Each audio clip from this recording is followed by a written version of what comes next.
নমস্কার।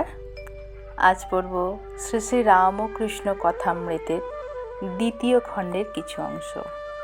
তব কথামৃতম তপ্ত জীবনম কবিভিরীড়িতম কলমশাপহম শ্রবণমঙ্গলম শ্রীমদাততম ভুবি গিনন্তি ये ভূরিদা জনাঃ। আলোচ্য বিষয়টি হল, ঈশ্বরকোটির কি কর্মফল প্রারব্ধ আছে? যোগ বৈশিষ্ট্য। মঙ্গলবার, রামনবমী, পয়লা বৈশাখ, 13 এপ্রিল 1886 খ্রিস্টাব্দ। প্রাতঃকাল। ঠাকুর শ্রী রামকৃষ্ণ উপরের ঘরে শয্যায় বসিয়া আছেন। বেলা 8টা-9টা হইবে। মণি রাত্রে ছিলেন। প্রাতে গঙ্গা স্নান করিয়া আসিয়া ঠাকুরকে প্রণাম করিতেছেন।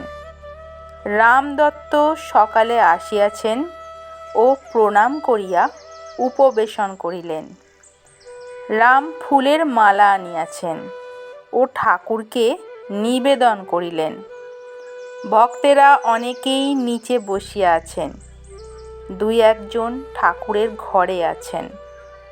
রাম ঠাকুরের সহিত কথা কহিতেছেন। শ্রীরামকৃষ্ণ রামদত্তের প্রতি বলছেন, কি রকম দেখছ? রামবাবু বলছেন, আপনার সবই আছে, এখনই রোগের সব কথা উঠবে। শ্রীরামকৃষ্ণ ঈষৎ হাস্য করিলেন ও সংকেত করিয়া রামকেই জিজ্ঞাসা করিতেছেন, রোগের কথা উঠবে? ঠাকুরের চটি জুতা আছে, পায়ে লাগে। ডাক্তার রাজেন্দ্র দত্ত মাপ দিতে বলিয়াছেন, তিনি ফরমাস দিয়া আনিবেন। ঠাকুরের পায়ের মাপ লওয়া হইল। এই পাদুকা এখন বেলুড় মঠে পূজা হয়। শ্রীরামকৃষ্ণ মণিকে সংকেত করিতেছেন, কই পাথরবাটি কই? মণি তৎক্ষণাৎ উঠিয়া দাঁড়াইলেন। কলিকাতায় পাথরবাটি আনিতে যাইবেন। শ্রীরামকৃষ্ণ বলিতেছেন, থাক থাক, এখন থাক। মণি বলিতেছেন, আজ্ঞে না, এরা সব যাচ্ছেন, এই সঙ্গেই যাই। মণি নতুন বাজারের জোড়াসাঁকোর চৌমাথায় একটি দোকান হইতে একটি সাদা পাথরবাটি কিনিলেন। বেলা দ্বিপ্রহর হইয়াছে। এমন সময়ে কাশীপুরে ফিরিয়া আসিলেন ও ঠাকুরের কাছে আসিয়া প্রণাম করিয়া বাটিটি রাখিলেন। ঠাকুর সাদা বাটিটি হাতে করিয়া দেখিতেছেন। ডাক্তার রাজেন্দ্র দত্ত, গীতা হস্তে শ্রীনাথ ডাক্তার, শ্রীযুক্ত রাখাল হালদার আরও কয়েকজন আসিয়া উপস্থিত হইলেন। ঘরে রাখাল, শশী, ছোট নরেন প্রভৃতি ভক্তরা আছেন। ডাক্তারেরা ঠাকুরের পীড়া সম্বন্ধে সমস্ত সংবাদ লইলেন।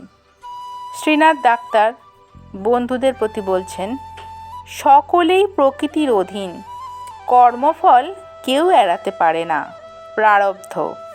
শ্রীরামকৃষ্ণ বলছেন, কেন? তার নাম করলে, তাকে চিন্তা করলে, তার শরণাগত হলে?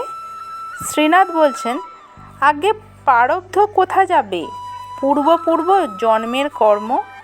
শ্রীরামকৃষ্ণ, খানিকটা কর্ম ভোগ হয়, কিন্তু তার নামের গুণে অনেক কর্মপাশ কেটে যায়। একজন পূর্বজন্মের কর্মের দরুন 7 জন্ম কানা হতো, কিন্তু সে গঙ্গা স্নান করলে গঙ্গা স্নানে মুক্তি হয়। সেই ব্যক্তির চক্ষু যেমন কানা সেই রকমই রইল, কিন্তু আর যে 6 জন্ম সেটা হলো না। শ্রীনাথ, আজ্ঞে শাস্ত্রে তো আছে কর্মফল কারুরই এড়াবার জো নেই। শ্রীরামকৃষ্ণ বলছেন, বলো না, ঈশ্বরকোটির আর জীবকোটির অনেক তফাৎ। ঈশ্বরকোটির অপরাধ হয় না। নমস্কার।